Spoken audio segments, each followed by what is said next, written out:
پھر میرے بھائیوں موت کو ذبح کیا جائے گا، موت کو ختم کیا جائے گا۔ جہنم والے بھی روئیں گے اور جنت والے خوش ہو جائیں گے۔ جنت والے اس لیے خوش ہوں گے کہ آج ان کو جنت سے کوئی نکالنے والا نہیں، آج میں پکا پکا اس کا مستحق بن گیا۔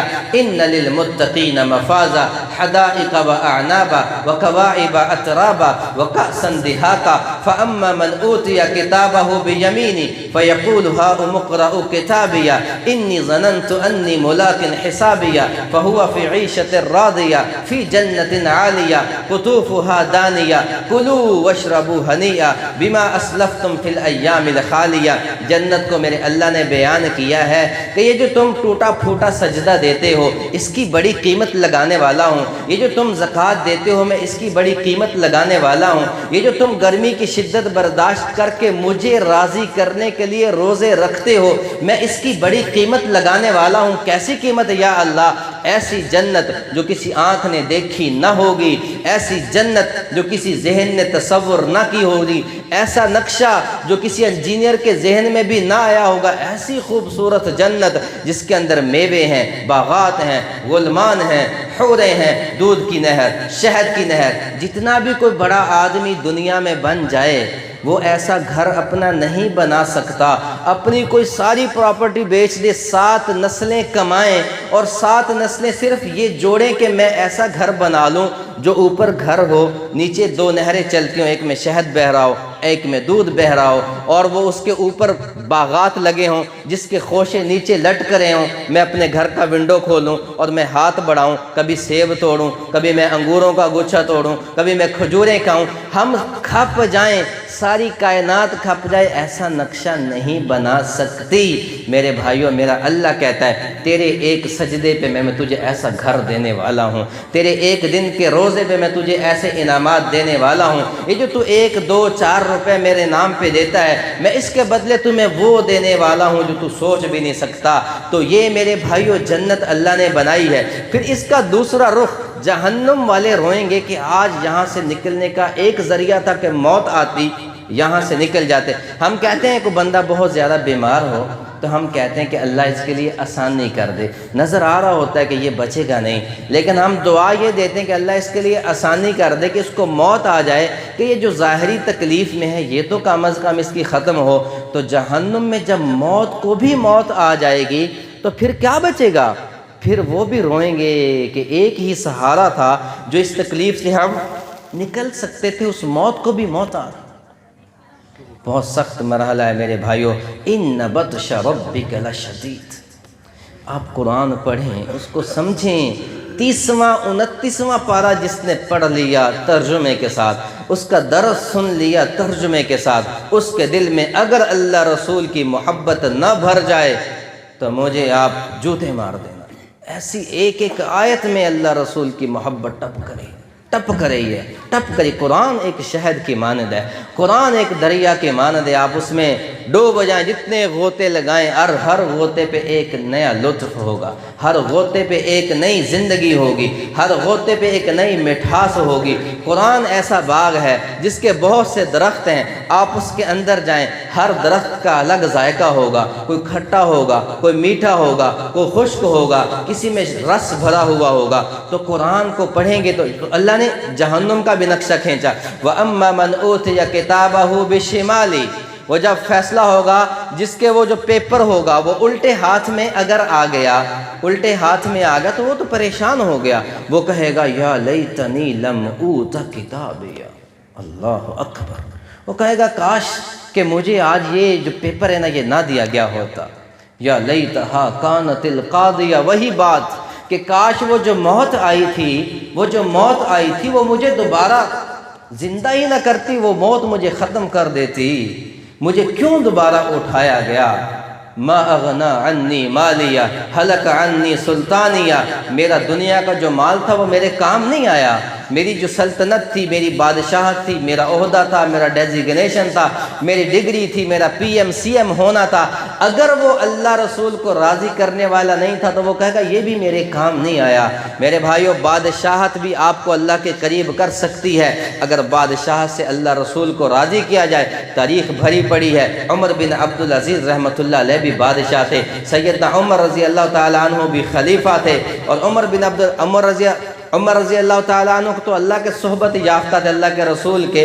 عمر بن عبدالعزیز رحمۃ اللہ علیہ تو بعد میں آئے تھے، وہ بھی ایک خلیفہ تھے، بادشاہت کی تھی آدھی سے زیادہ دنیا کا جو حکمران ہے، اور جب اس کی موت ہوئی تو جب اس کا جنازہ رکھا گیا، آسمان سے ایک پتھر آ رہا ہے، ایک پتا گرتا ہوا آ رہا ہے، اور اس پہ لکھا جا رہا ہے ان اللہ قد غفر لعمر بن عبدالعزیز، اللہ نے اس بادشاہ کی بخشش کر دی ہے۔ اگر بادشاہت بھی ہے تو یہ بھی آپ کو یہ نہیں کہ یہ جنت میں نہیں لے کے جائے گی، بادشاہت سے اللہ کو راضی کیا ہوا تو وہ بھی آپ کو جنت میں لے کر جائے گی۔ محمود غزنوی رحمۃ اللہ علیہ بادشاہ تھے، دنیا کے تیسرے بڑے بادشاہ، پہلا سکندر، چنگیز، سلطان محمود غزنوی اور تیمور لنگ، یہ چار بڑے بادشاہ دنیا میں گزرے، تو یہ تیسرا نمبر پہ محمود غزنوی ایک غلام کا بیٹا تھا، ان کے والد ایک غلام تھے۔ آقا نے کہا کہ جاؤ، بادشاہ نے کہا جاؤ اور جنگل سے ہرن کو شکار کر کے لے کر آؤ۔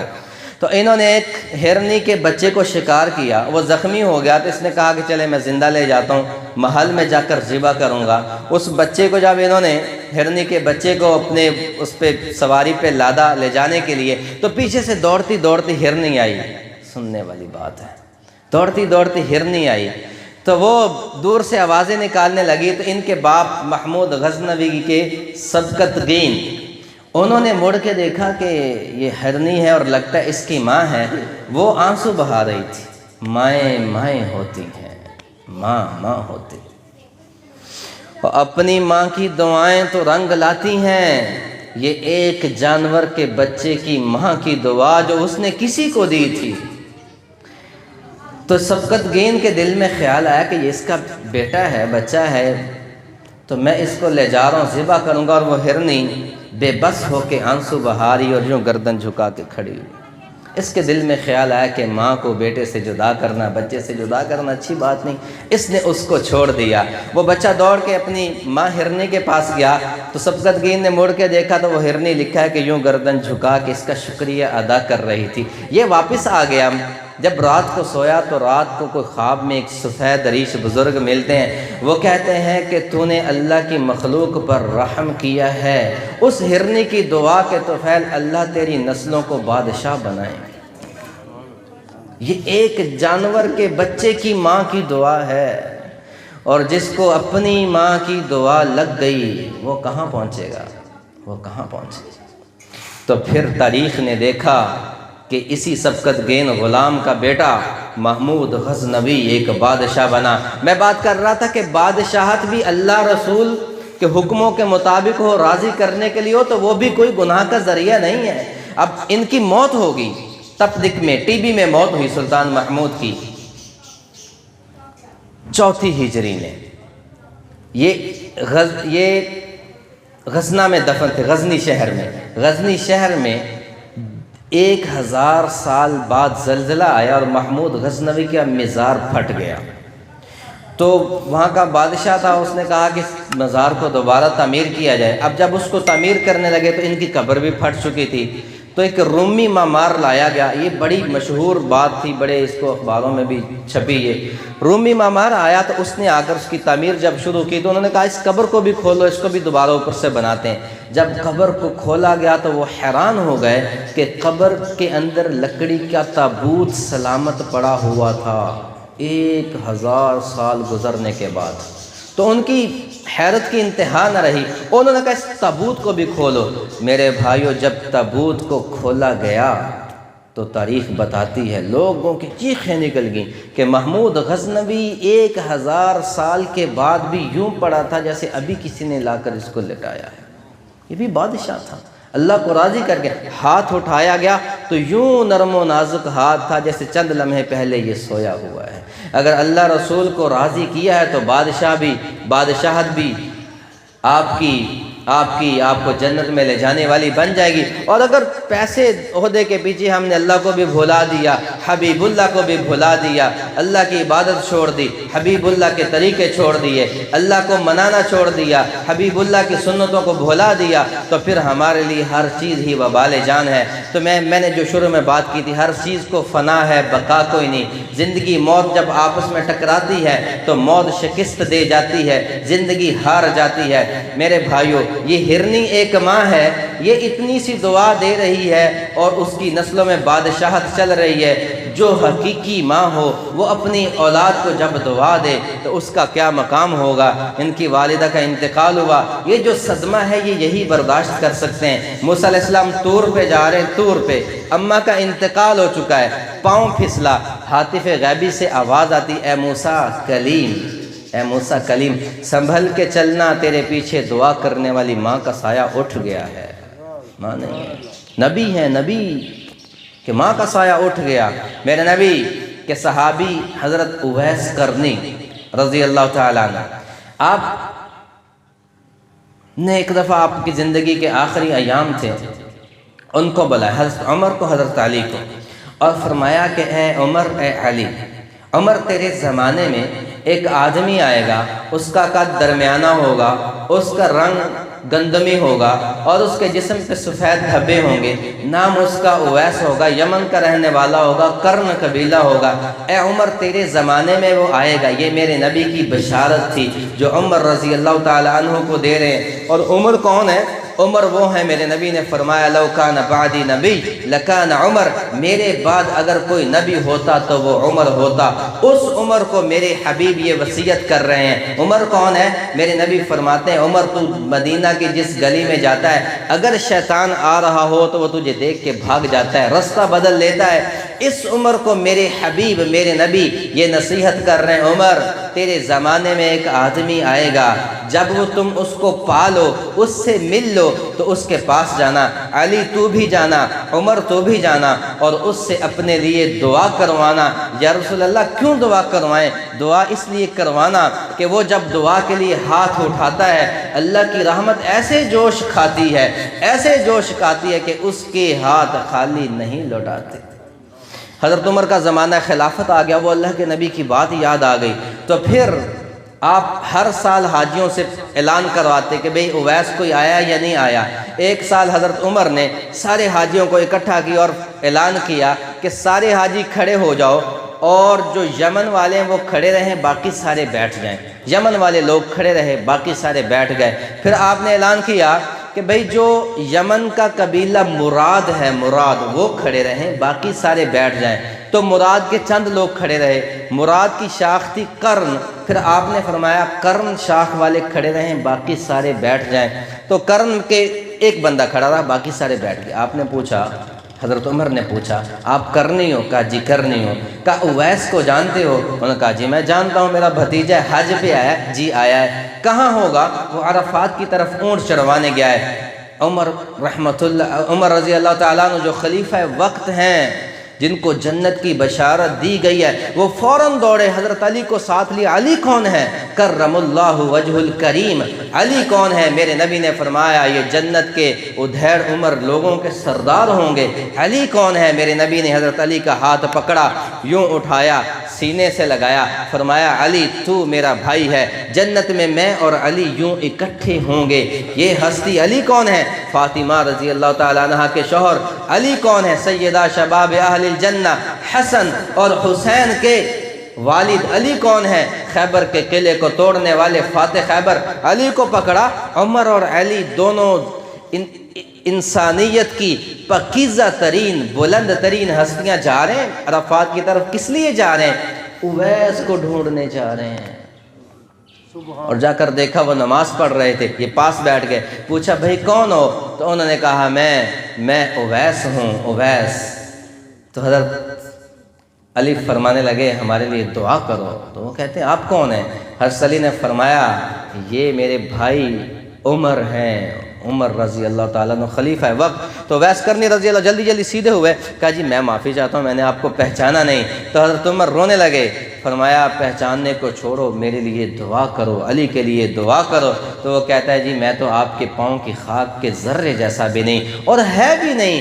جس نے نبی علیہ السلام کی صحبت کو پایا، میرے آقا کی صحبت کو پایا، وہ ایسے نفوس قدسیہ تھے کہ ان کو آنے والے نہیں پہنچ سکتے تھے، لیکن یہاں پہ تعلیم دی جا رہی۔ تعلیم کیا دی جا رہی؟ میرے حبیب نے کیا تعلیم دی؟ اے عمر، اے علی، اویس نے اپنی ماں کی خدمت اتنی کی ہے، ماں کی خدمت کی کرنے کی وجہ سے آقا کے پاس نہیں آ سکے تھے، تو اللہ نے یہ مقام دے دیا، اے علی، اے عمر، اویس نے اپنی ماں کی ایسی خدمت کی ہے اور ماں کی لبوں سے ایسی دعا نکلی ہے، اور وہ ایسا اللہ کا مقرب بن چکا ہے کہ جب بھی اویس دعا کے لیے ہاتھ اٹھاتا ہے، اللہ ہاتھ کو خالی نہیں لوٹاتا، نہیں لوٹاتا۔ کہ ماں کا مقام بتایا جا رہا ہے۔ میرے نبی جنت میں گئے، اور وہاں پر آپ خواب میں، ایک تو آپ معراج پہ گئے، خواب میں بھی جنت میں گئے، تو وہاں دیکھا قرآن کی تلاوت کی آواز آ رہی ہے۔ آپ نے جبریل سے پوچھا تلاوت کون کر رہا ہے؟ کہا یا رسول اللہ آپ کا غلام نعمان بن حارثہ تلاوت کر رہا ہے، تلاوت کر رہا ہے۔ تو آپ نے فرمایا وہ تو مدینہ میں ہے اور جنت میں تلاوت۔ تو پھر بتایا گیا یا رسول اللہ نعمان اپنی ماں کی خدمت ایسی کرتا ہے، اس کی خدمت کی وجہ سے اللہ کو نعمان بن حارثہ اتنا پسند آیا ہے کہ اللہ نے یہ فرشتوں کو حکم دے دیا ہے کہ نعمان بن حارثہ جب بھی قرآن کی تلاوت کرے، مدینہ کے اندر بیٹھ کر اس کی تلاوت کو تم عرش کے فرشتوں کو اور آسمان کے فرشتوں کو سنایا کرو۔ یہ میرے بھائیوں ماں کی خدمت کا صلہ تھا۔ ان کی والدہ چلی گئی، اللہ ان کے لیے آسانیاں فرمائے، ان کو جنت الفردوس میں اعلیٰ مقام، میں بات کو ختم کرتا ہوں، اعلیٰ مقام عطا فرمائے۔ لیکن مائیں بھولتی نہیں ہوتی، ماؤں کا فیض رکتا نہیں ہوتا، کٹتا نہیں ہوتا، یہ آپ کی رہنمائی کرتی رہتی ہوتی ہیں۔ اور اگر اس دنیا میں دوام ہوتا، بقا ہوتی، تو یہ دکھ تو میرے نبی نے بھی میرے بھائیوں برداشت کیا تھا۔ 6 برس کی عمر ہے، مدینہ سے واپس آ رہے ہیں میرے نبی۔ 6 برس کا بچہ کتنا ہوتا ہے؟ ہم تو بڑے ہیں، ہمارے تو خود آگے بچے ہیں، تو اتنا دکھ برداشت نہیں ہوتا۔ اور 6 برس جس کا سہارا ہی سارا ماں ہو تو اس پہ کیا بیتتی ہوگی؟ یہ مجھے اور آپ کو پیغام دیا جا رہا تھا کہ موت اٹل حقیقت ہے۔ یہ میں اپنے حبیب کی ماں کو بھی دے سکتا ہوں، اور اگر اللہ چاہتے تو اپنے نبی جس کے لیے کائنات بنائی گئی ہے، وَمَا أَرْسَلْنَاكَ إِلَّا رَحْمَةً لِّلْعَالَمِينَ، جس کی اللہ تعریف کرتا ہے، یا ایھا النبی انا ارسلناک شاہدا ومبشرا ونذیرا وداعیا الی اللہ باذنہ وسراجا منیرا، یاسین والقرآن الحکیم انک لمن المرسلین علی صراط مستقیم۔ ایسی پاکیزہ ہستی، ایسی پاکیزہ ذات، ایسی بلند مرتبے والی ذات کہ جس کی طرف سے اللہ خود جواب کافروں کو دیتا ہے، والنجم اذا ہوا ما ضل صاحبکم وما غوا وما ينطق عن الهوى ان هو الا وحی یوحى علمہ شدید القوى۔ پورے قرآن میں جس کی تعریف اللہ کرے، اور اللہ یہ بھی بتائے کہ میرے حبیب یہ کائنات کا سارا نظام میں نے اس لیے سجایا تھا کہ میں نے آپ کو دنیا میں نبی بنا کر بھیجنا تھا، اتنی بڑی ہستی کو بھی اس آزمائش سے گزارا ہے۔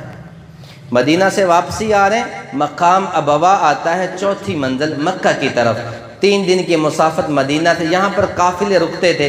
جب یہاں پر رکے، میرے نبی 6 سال کے ہیں، میرے اور آپ کے نبی 6 سال کے ہیں، 6 برس کے ہیں، اور ساتھ ایک غلام باندی ہیں، خادمہ حضرت ام ایمن رضی اللہ تعالی عنہ اور سیدہ آمینہ رضی اللہ تعالی عنہا، یہ 3 لوگوں کا قافلہ ہے۔ جب یہ ابوا پر پہنچا تو کائنات کی عظیم ترین ہستی کی عظیم ترین ماں کو بخار ہو گیا۔ اب کیا علاج کیا جا سکتا تھا وہاں پہ، کیا ہو سکتا تھا، یہ تو تاریخ خاموش ہے۔ لیکن جب موت کی آہٹ سنائی دی اور میرے نبی کی والدہ ماجدہ کی آنکھیں بند ہونے لگیں تو ایمن بتاتی میں نے دیکھا کہ محمد بن عبداللہ بن عبد المطلب بن ہاشم بن عبد مناف بن قصی بن کلاب بن مرہ بن کعب بن لوی بن غالب بن فہر بن مالک بن نظر بن کنانہ بن خزیمہ بن مدرکہ بن الیاس بن مزر بن نزار بن معد بن عدنان بن حمیسہ بن سلامان بن عوض بن بود بن قموال بن معد بن عدنان بن اسماعیل و بن سیدنا ابراہیم علیہ السلام۔ یہ مبارک ہستی اپنی ماں کے سینے پہ بے بس ہو کر گرے ہوئے اور ہلانے کی کوشش کرتے ہیں کہ اماں آنکھیں کھولیں، آپ کو کیا ہوا؟ 6 برس کے بچے کو تو نہیں پتا کہ موت کیا ہوتی ہے، اس کو تو نہیں پتا کہ موت مائیں چھین لیتی ہے، اس کو تو نہیں پتا کہ موت باپ کا سایہ بھی اٹھا لیتی ہے، اس کو تو نہیں پتا کہ موت بہنوں کو لے جاتی ہے، بھائیوں کے کلیجے زخمی کر جاتی ہے۔ 6 برس کے بچے کو کیا پتا کہ کیا ہونے والا ہے۔ میرے حبیب اپنی اماں کے سینے پہ گرے ہوئے کہہ رہے ہیں یا ام یا ام یا ام، اور وہ بجھتی شمع بھڑکتی ہیں۔ میرے نبی کی والدہ ماجدہ آنکھیں کھولتی ہیں اور فرماتی ہیں اے میرے بیٹے، کل جدید بعید کل جدید بال وکل حی میت، میرے بیٹے، میرے لال، میرے جگر کے ٹکڑے، ہر نئی چیز نے پرانی ہونا ہے، ہر فنا بقا والی چیز کو فنا ہے، وکل حی میت، ہر زندہ نے مرنا ہے، وذکر باق، اے میرے بیٹے، یہ فرمایا کہ اے میرے بیٹے تو پریشان نہ ہو، میں ایک پاکیزہ بچہ چھوڑ کے جا رہی ہوں، میرا ذکر زندہ رہے گا۔ یہ کہا اور جان آفرین کے سپرد کر دی۔ میں کہتا ہوں وہ ابوا کی پہاڑیاں بھی آنسو بہا رہی ہوں گی کہ ایسی عظیم ہستی اور اتنی بے بسی۔ آج ہم میں کسی کا کوئی اٹھتا ہے تو لوگ آ جاتے ہیں، اور 6 برس کی عمر میں تو سہارا چاہیے تھا، چچا کے سینے کو لگتا، خالہ کے سینے کو بچہ لگتا۔ 6 برس کے بچے کی ماں فوت ہو جائے تو کبھی چچا اٹھا کے اپنے کندھے سے لگاتا ہے، کبھی اس کی خالہ اٹھا کے کندھے سے لگاتی ہے، میرے بھائیوں کبھی پھپھو اٹھا کے کندھے سے لگاتی ہے۔ یہ مقصود کائنات، یہ کائنات کی عظیم ترین ہستی کی والدہ دنیا سے جا رہی ہیں، یہاں سہارا دینے والا کوئی نہیں ہے، کندھے سے لگانے والا کوئی نہیں ہے۔ ایک خادمہ ہے، وہ کتنا تسلی دیتی، وہ تو کتنی تسلی دیتی، تو وہاں پر میرے نبی نے آنسو بہائے ہیں اور آخری عمر تک اپنی ماں کی محبت کو یاد کرتے رہتے تھے۔ باپ کو تو دیکھا نہیں، اماں کو دیکھا تھا، وہ 6 برس کے نقش ذہن میں نقش ہو چکے تھے جو آخری دم تک نہیں بھولے، اور ماں کے مقام کو فتح مکہ کے بعد میرے اور آپ کے نبی نے یوں اجاگر کیا تھا۔ آپ مسجد نبوی میں آ رہے ہیں، تشریف لا رہے ہیں، صحابہ محبتوں کا اظہار فرما رہے ہیں، میرے نبی مصلی پہ کھڑے ہوئے اور آپ نے مسجد نبوی کو بھرے ہوئے دیکھا، اور یہاں پر ایک شاعر نے بڑی عجیب عکاسی کی تھی کہ وہ کیسے قبر بنائی ہوگی، وہ کیسے مٹی ڈالی ہوگی۔ ہم قبر بناتے ہیں، مٹی ڈالتے ہیں، پانی چھڑکتے ہیں، پھر پھول ڈالتے ہیں، اور شاعر کہتا ہے تجھے کن پھولوں سے ہم کفن دیتے، تو جدا ہی ایسے موسموں میں ہوا۔ کہ آپ ایسے موسموں میں گئی ہیں کہ خزاں ہی خزاں تھی، درختوں پہ پھول ہی کوئی نہیں تھے کہ آپ کی قبر پہ پھول بھی پھینک دیتے۔ تو میرے نبی مسجد نبوی میں آئے، صحابہ کے جمع غفیر کو دیکھا، مصلی پہ چڑھے، آپ دیکھ رہے تھے کہ میری امت اپنی ماؤں کو ذلیل کرے گی، میری امت اپنی ماؤں کو تنگ کرے گی، بیٹیاں ماؤں کی نافرمان ہو جائیں گی، بیٹے ماؤں کو گالیاں نکالیں گے، گھروں سے نکال دیا جائے گا۔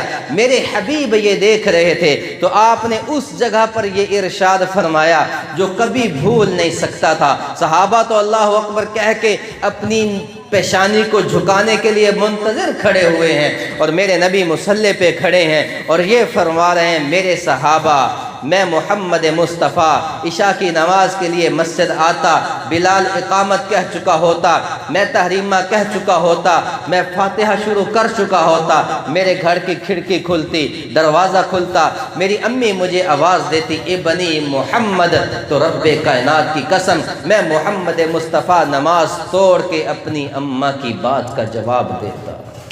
یہ ماں کا مقام بتا جو آخری عمر تک بھی ذہن پہ نقش رہا۔ تو میرے بھائیوں، یہ زندگی اور موت کا کھیل ہے، یہ چلتا رہے گا۔ جن کی والدین چلے گئے وہ ان کے لیے دعائیں کریں، ان کی قبر پر جائیں، ان کی قبر کا فیض بھی اللہ انہیں محروم نہیں کرتا۔ یہ بات ذہن پہ بیٹھا لے۔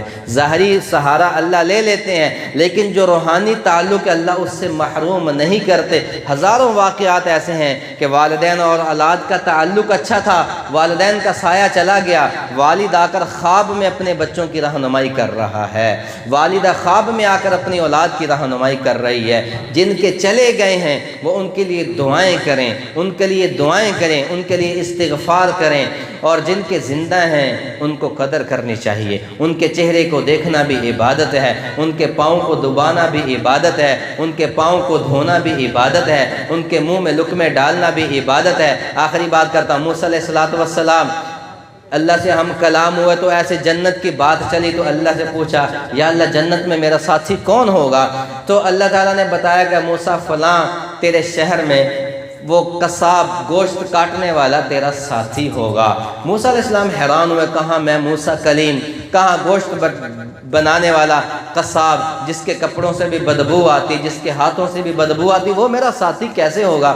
موسیٰ علیہ السلام ڈھونڈتے ڈھونڈتے اس کے پاس پہنچے، اس کو دیکھا وہ شام کو اپنی دکان کو بند کر رہا تھا۔ وہ جب گھر کو پلٹنے لگا تو ایک دوسرے سے چہرہ شناسی تو ہوتی نہیں تھی۔ موسیٰ علیہ السلام فرمانے لگے بھائی میں مسافر ہوں، مجھے اپنے ساتھ لے چلو، میں نے رات رکنا ہے۔ تو اس نے کہا آ جائیں۔ وہ اس کو اپنے گھر لے گیا۔ اب اس کے پاس ایک کپڑا تھا، اس میں گوشت لپیٹا ہوا تھا۔ اس نے جا کر موسیٰ علیہ السلام کے لیے بیٹھنے کا انتظام کیا۔ کھلے گھر ہوتے تھے، چھوٹی چھوٹی جھونپڑیاں۔ اب وہ گیا، اس کے بچے بھی دوڑ کے آئے ہیں، اس کی بیوی بھی اس کے استقبال کے لیے آئی ہے۔ وہ بچوں کی طرف نہیں لپکا، وہ بیوی کی طرف نہیں لپکا، وہ سیدھا ایک جھونپڑی میں گیا۔ ایک ٹوٹی پھوٹی چارپائی پڑی تھی، اس پہ ایک بڑھیا تھی۔ اس نے جا کر اسے بٹھایا، اس کے ہاتھ دھلائے، پاؤں دھوئے، منہ دھلایا۔ وہ جو گوشت لے کر آیا تھا اپنے ہاتھوں سے اس کو بنایا، تیار کیا، پھر لے کے آیا تو اس بڑھیا کو کھلانے لگا۔ وہ اس کی ماں تھی۔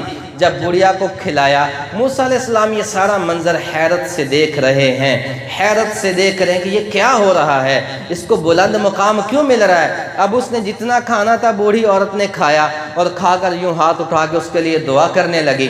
جب پھر وہ فارغ ہو کے موسیٰ علیہ السلام کے پاس آیا تو موسیٰ علیہ السلام پوچھتے ہیں بھائی یہ کون ہے؟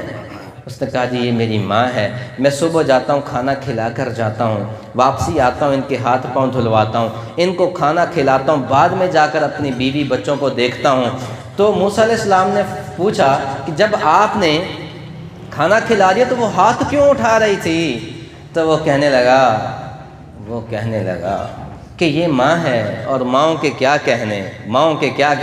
تو موسیٰ علیہ السلام مشہور تو تھے کہ اللہ کے نبی ہیں، چہرے سے دیکھا ہوا نہیں تھا۔